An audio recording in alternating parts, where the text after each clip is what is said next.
a stunning twist in the EFL Cup. Nottingham Forest threw away a 2-goal lead to suffer an embarrassing 3-2 defeat against championship side Swansea City.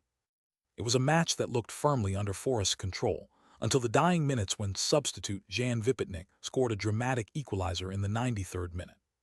But the real heartbreaker came from Socceroos defender Cameron Burgess, who struck the decisive blow just 4 minutes later, turning the tide in Swansea's favour with his second goal of the match.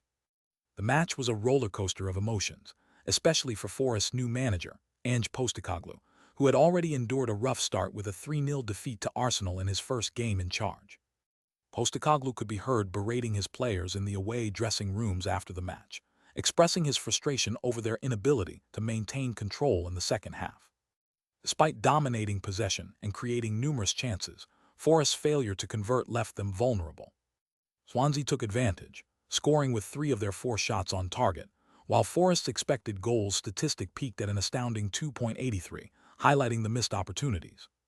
Postecoglou reflected on the match, acknowledging that his side had been too complacent and needed to learn from their mistakes.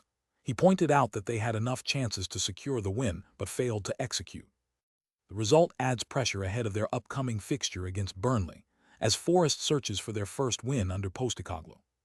For Swansea, however, the victory was a moment to savor, especially for Burgess, who felt that their hard work finally paid off. After a disappointing draw against Hull earlier in the week, he believed the football gods were finally smiling down on them. Burgess praised his teammate Vipotnik for stepping up and mentioned that the match was a big test against a Premier League team.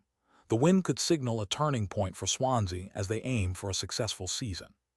With the tension rising and stakes higher than ever, both teams will have to regroup and strategize for their next challenges in the league. This match will be remembered as a classic example of how quickly fortunes can shift in football, reminding players and fans alike that no lead is safe until the final whistle blows.